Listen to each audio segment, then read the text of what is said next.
In this short video, we'll show you the printing of a lion's figure and its final touches.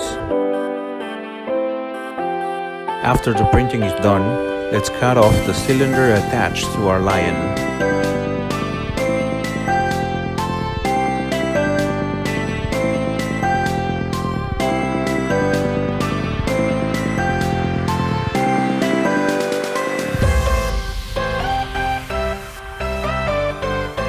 Use a hair dryer to soften the lion's mane. Use your hands to control the shape and direction.